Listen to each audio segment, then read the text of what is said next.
personal exercise coach. And I guess that pretty much wraps up my career for the last 37 to 38 years. I have specialised in exercise. It was my passion.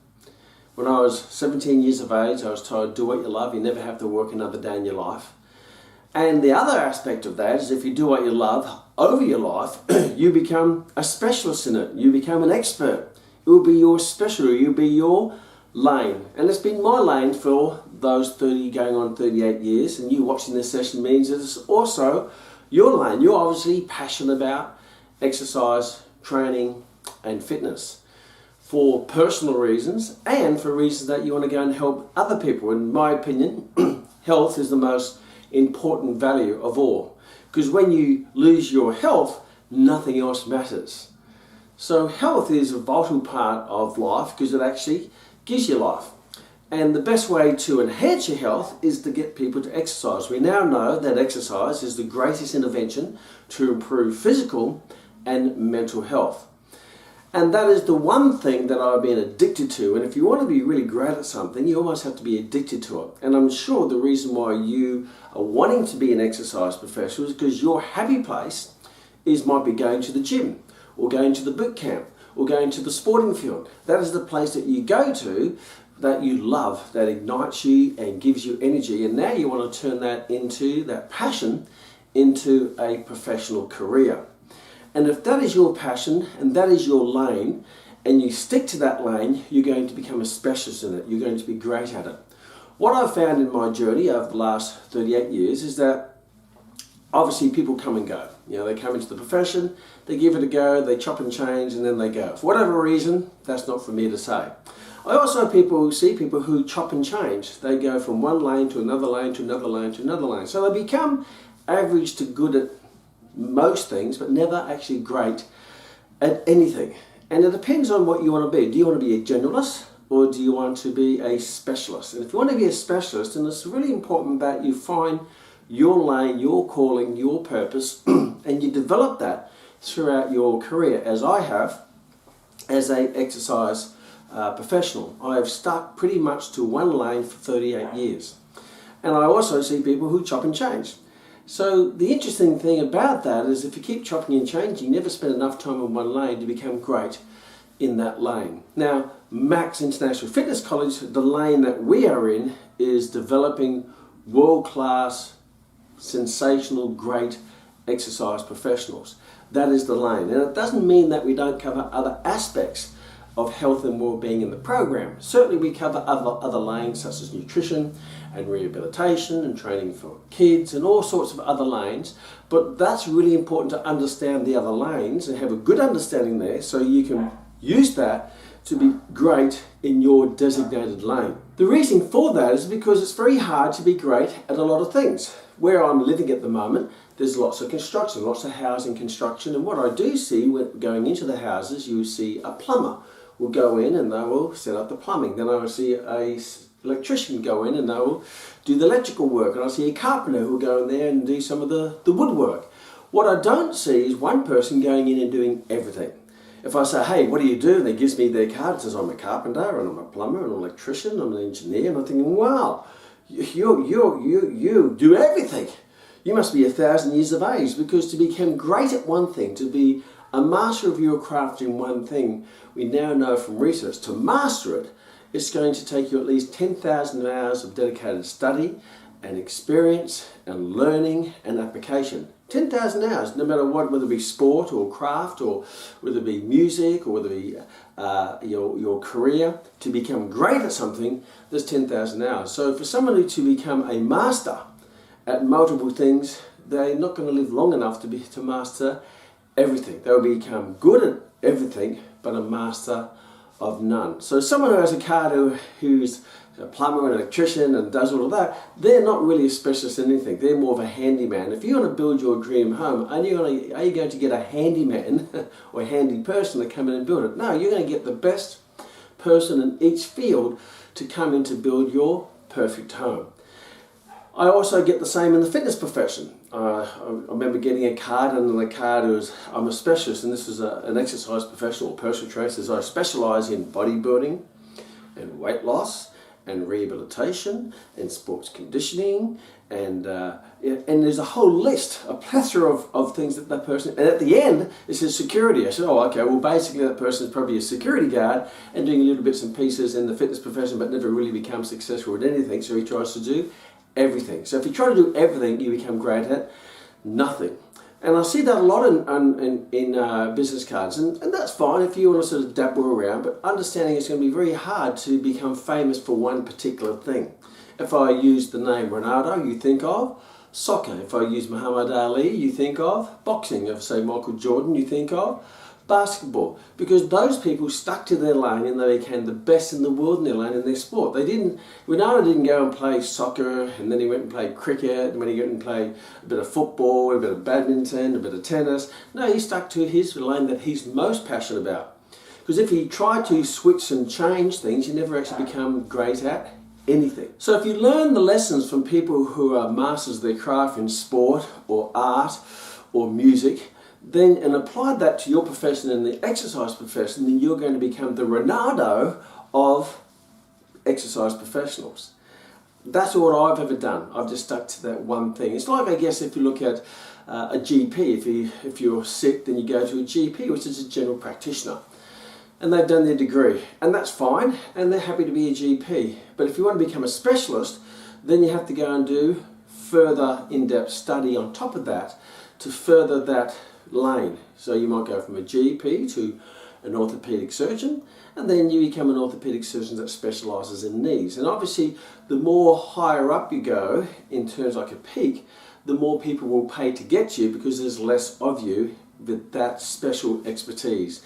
And the expertise of Max is on developing and creating and enhancing exercise professionals. You notice that we don't divert into doing all sorts of other things. We just stick to what we're great at. And not only are we great at it, we have a massive resources and a library of resources for you to be great at it, to apply exercise to each individual area depending on where it might be. So what's really important, if you want to become a specialist in your field and you want to be the best in your lane, then focus on that and develop that to a level that no one else even considers, where they're always chopping and changing, never getting great, never getting momentum in anything. You're sticking to your lane. If you do that, then you're going to have a very fruitful, successful, very fulfilling career where you'll be at the top of your mountain, you'll be at the top of the pile in your field. But to get on the top of the pile, how do you get there? Well, obviously, you have to build a very strong foundation. Now, the higher the building, the greater the foundation you need to build.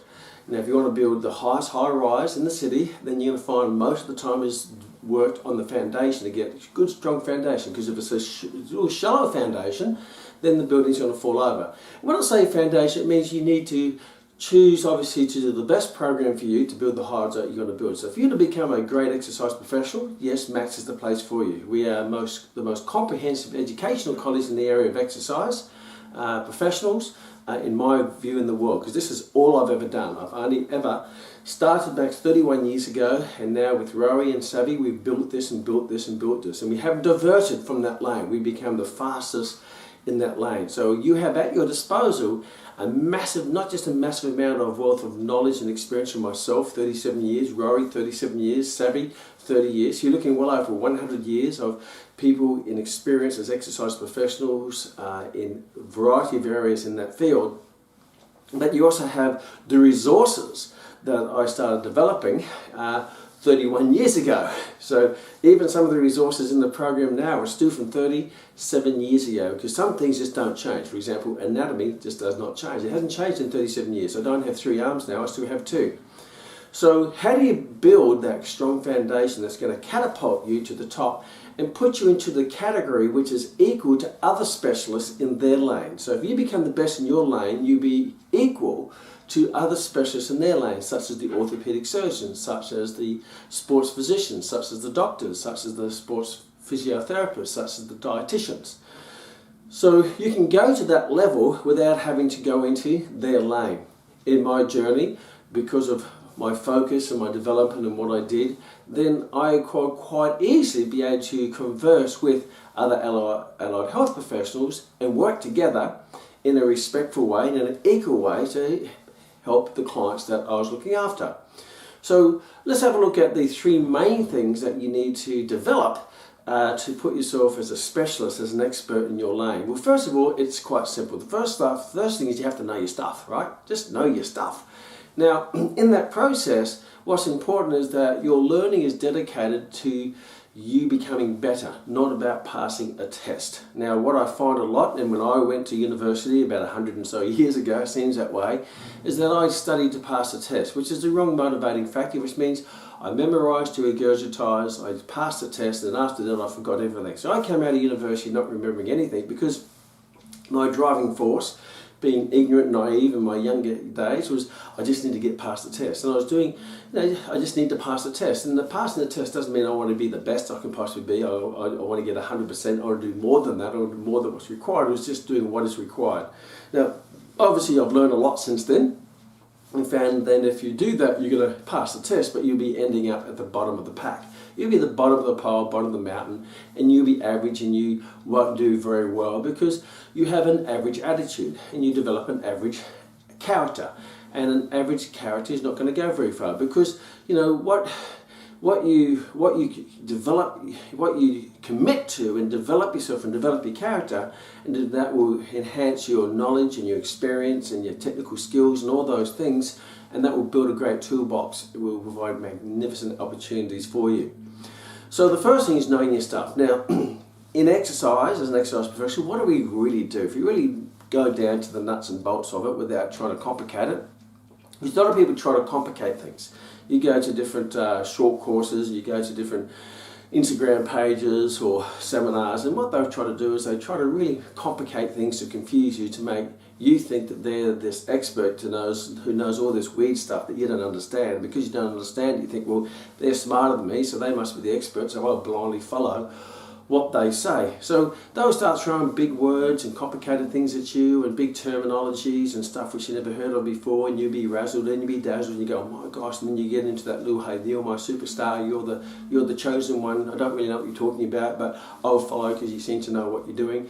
And they say it with a lot of confidence. And as the great Einstein beautifully says, a egotist would take something simple and make it very complicated, where a genius would take something complicated and make it really, really simple. And here at Max, we aim to make things simple. We make it, we look at a complex thing, whether it be anatomy or physiology or biomechanics, and then we try to make it really simple for you to understand, not just for you to understand so you can take ownership of it and really understand it, but also be able to pass it on to your clients to know that you're looking after their interests, and you can explain this to them so they know why they are doing what they're doing. And the beautiful saying when it comes to exercise is you always have to ask this question, which Ray beautifully says to lots of people: why am I doing this and how does it work? Why am I doing this and how does it work? So the why has to reattach to the goal or the outcome, whatever that might be, and how does it work, which means the processes, the anatomical, physiological, biomechanical, chemical processes that justify why you're doing it, that will give you the result that you desire. So if you look at those separately, why am I doing this? Well, that's a good reason. A lot of people exercise for the sake of exercise, but don't really look at why am I doing this and what outcomes do I want out of this. Do I want to increase my cardiovascular fitness? Do I want to increase my strength? And if I want to increase my strength, what do I want to increase my strength for? What do I want to increase my cardiovascular fitness for? What is the application of that into your life or your client's life, and how's it going to improve their life? So the why is a really important thing, where a lot of time exercise professionals forget the why. They just take clients through a exercise session and they start giving them certain exercises because maybe they're fashionable exercise or recent trendy exercises at the time, and because it's the new thing that they start to do the new thing without thinking of why am I doing this new thing and how does it relate to my client's goals from an anatomical, physiological, functional way, and how is it going to benefit them in achieving that goal. And if you ask that question, then you might start to think, well, does that even make any common sense? And if you do have a reasoning behind it, then you have to say, how does that work? And obviously when you ask how does that work from an exercise point of view, well, if you look at exercise, well, this is what exercise really is. Exercise is really activating muscles, to pull on bones, to move joints, to move the body in a synchronized manner that is linked into the person's outcome. And in that process, you also activate the nervous system, that activates the muscles, that pulls on the bones. Now that in turn needs to be fueled by energy. And then in the muscle, energy is produced. So you look at the physiology of energy production through the energy timelines. And that has to be fueled by energy, which you have to get from outside, which you eat food through the digestive system that gets absorbed into the cardiovascular system, that gets that gets delivered to the working muscles through the blood vessels. And you have to also need oxygen or gases to help in those biochemical processes, and you need that through the respiratory system. So really, by activating muscles to pull bones, to move joints and bones, and to move the body, you'll be activating all of those systems. The respiratory system, the cardiovascular system, the nervous system, the muscular system, the skeletal system, and that will cause a stimulus or stressor on the endocrine system, which will release the appropriate hormones to create change in the body, create physiological change. But ultimately what we do, if you look at from a bare essentials, we get people to move. We get them to move by lifting weights to increase strength, to move frequently and regularly to increase cardiovascular fitness. We get them to move. And how we get them to move, according to the weights that we lift or the speed that we run or the intensity and the frequency of the training, then we basically, that stimulus will determine the physiological response on all the other systems, whether it be more neural drive from the nervous system, a greater need from the cardiovascular system, whether it be a greater oxygen requirement through the respiratory system, whether it be a greater endocrinal response through the endocrine system. So how we get them to move with the intensity and the volume and the frequency, how we get them to move and the type of stress will determine the physiological responses that occur throughout the body. So it's really important that you have a great understanding of, first of all, the tools that we use to activate those responses. And the tools we use is activating the muscles to move the bones. That's the tools that we use. And how we use those two tools will determine what happens to all the other energy systems. So what's vital is that you have a great knowledge, a real in-depth knowledge of your anatomy and your physiology and your basic biomechanics, because movement and speed and velocities and forces are all biomechanics, and a bit of chemistry, because that's the physiological occurrences that occur in the muscles, the physiological responses that occur in the muscles, that's all chemical. The endocrine system is all chemical, and the neural system is electrical. So to have a good knowledge of those main things, particularly the muscular and the skeletal systems, are going to be the two main things, and then a good general knowledge of all the rest and how they're connected to the muscles and the bones, because these two stimulate everything else to get the required physiological change that the person wants, whether it be increasing performance or fat loss or building muscle, building strength, building agility, building stability, whatever it might be. So getting a great depth of knowledge in that is essential. And what I do find in my career is that most exercise professionals learn just enough to pass the test to get their certificate in anatomy and physiology, and they get the ticket and they forget it all, and they didn't really learn a lot of in-depth because they just wanted to get the ticket. Then they go out there into the gym and start doing things to people which many times is not always the safest thing, the most effective thing, the most efficient thing for the client, because they don't have that good understanding, that great understanding of anatomy. For example, a lot of trainers will start to say, well, this is a great exercise for the core, and that's a great term. It's only been around for the last 7 or 8 years. I never heard of it for the first 30 years of my career, but it's a trendy term now, the core. This is great for the core. And if you're going to use that word, then you have to be prepared that someone like myself might call you up and say, okay, the core, so what are the 7 main muscles of the core? What are the 7 main muscles that make up the core? What is its origin, insertion, what is their action, what is the joint actions, and what is their main function? So, and then their line of pull. So if you don't understand those top 7, then maybe you don't really have the right to use the word core, because you don't really know what core is. So if you don't know what core is, how can you train it in an appropriate manner to get the outcomes that you want? So a lot of people use these trendy terms. Obviously, function is a real big thing at the moment. I'm a functional specialist, and they start to give you exercises that Well, function means that it is related to daily life activities. So you have to be able to look at the exercise and the activities that the person does on a day-to-day basis or in their sport, and they have to sort of look pretty much similar to have a great transference of performance from one to the other. And you know, if I spend my time in the upright position and you get me laying down on the ground, I think, well, wait a minute, that's like getting me to become a better runner by making me going swimming. That doesn't make any sense. We're in the wrong environment, the wrong body position, the wrong movement pattern. Everything is actually wrong.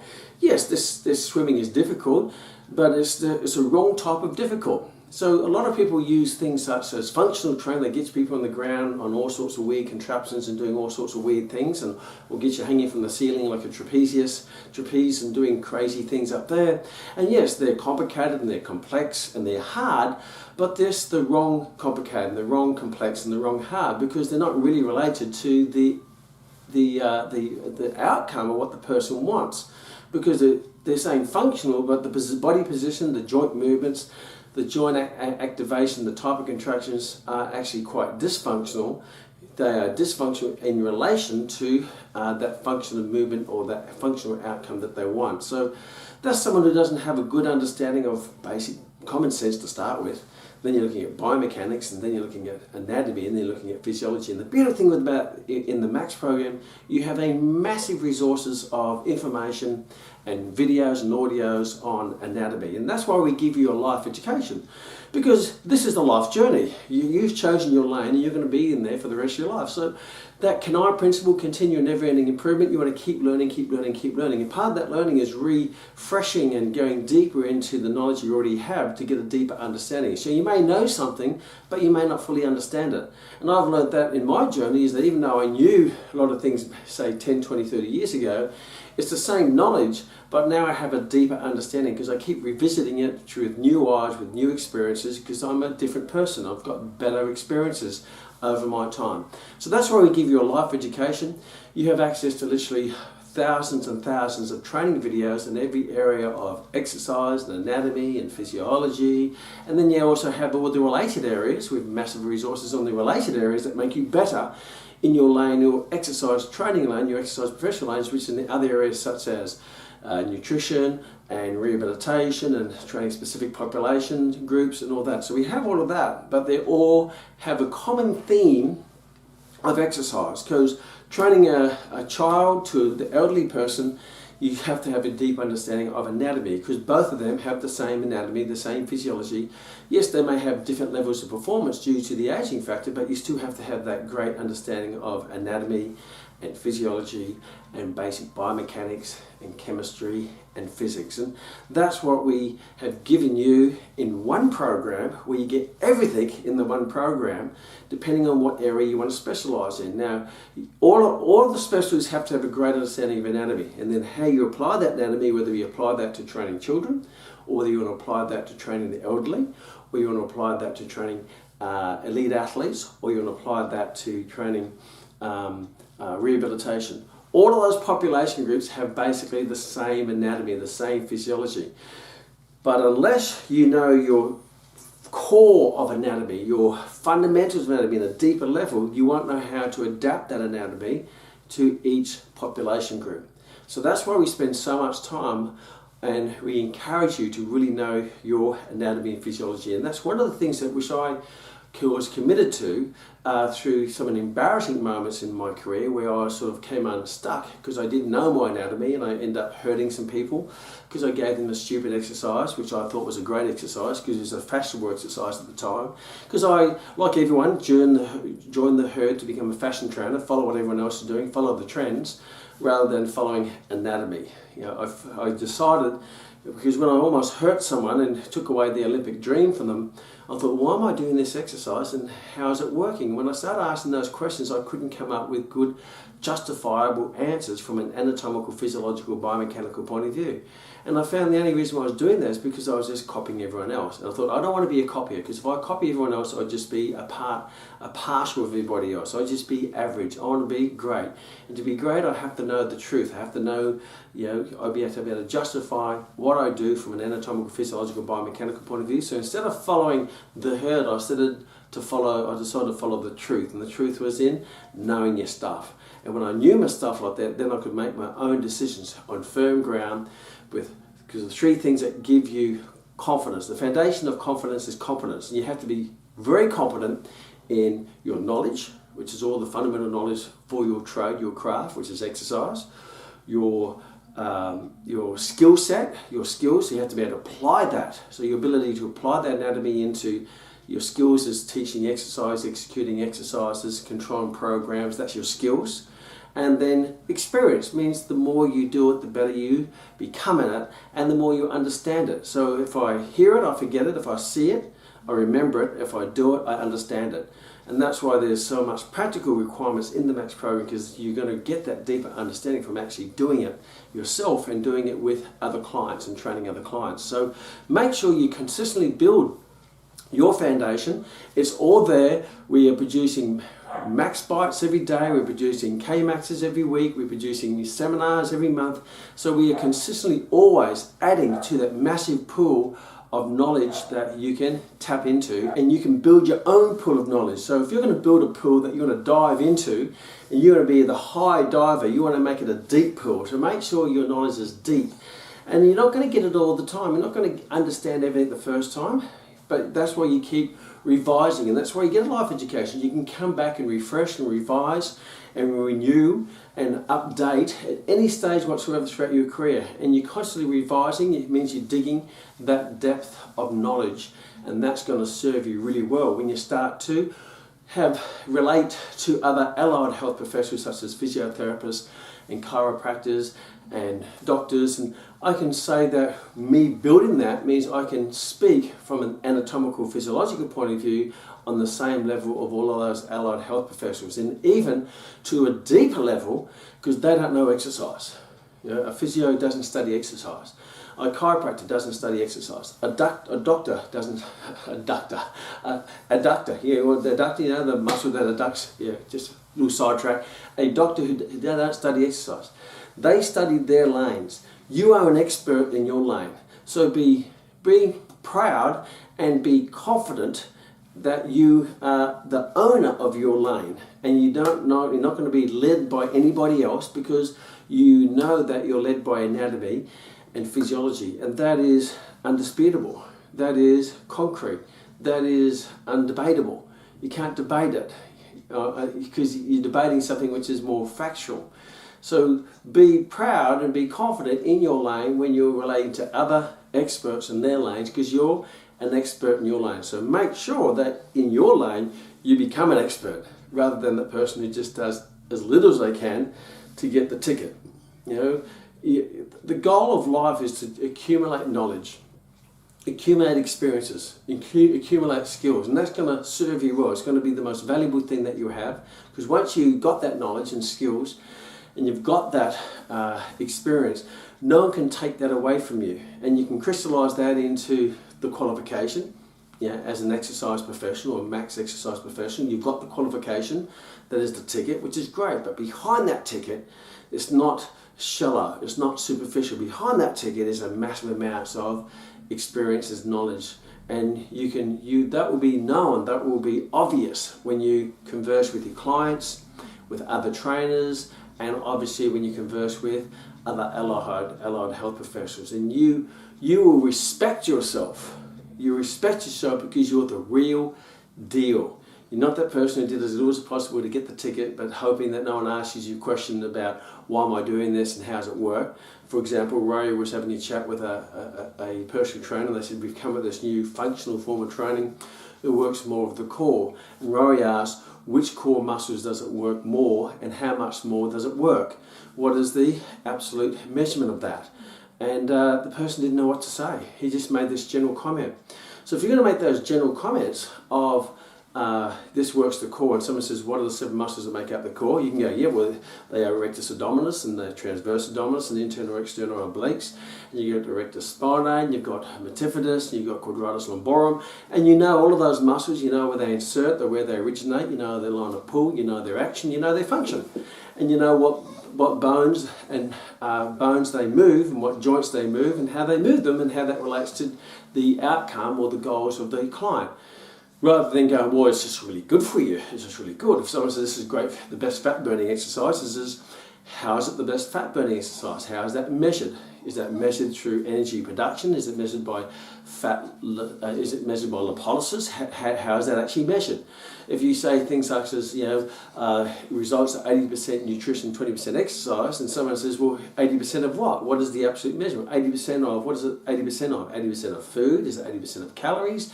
Is it 80% of energy? Is it 80% of time? What is it 80% of? And most people, if you ask that question, I'd even say all people, if you ask that question, 80% of what? And they won't know how to answer it. So which means if you don't know the processes to get to that statement, then that statement many times is just gossip. What you've done is if you've taken a statement from someone else, someone else's opinion, because it's maybe delivered with confidence and is delivered from someone who's a proclaimed expert, and they're making this claim and they're razzle-dazzling you, and you go, wow, that's a great little quote, that's a good catch cry, and you go and then you pass it on. So you become an expert of someone else's opinion.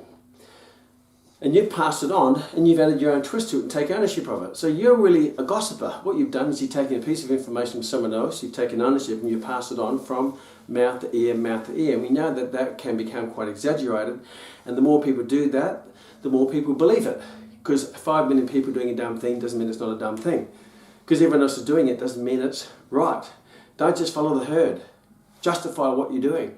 And don't become an expert in someone else's opinion. Because ultimately you have to ask yourself, why am I doing this and how does it work? And how can I justify it from an anatomical, physiological, biomechanical, or any, what is the absolute measurement? And the beautiful thing with anatomy and physiology, they're all measurable. You can quantify. So to make the statement, you can quantify the results to justify the claim or the projected outcome. And if you do that, you're just going to stand firm and you're going to be a specialist. You're going to be an exercise professional specialist, not just a fashion trainer following the herd.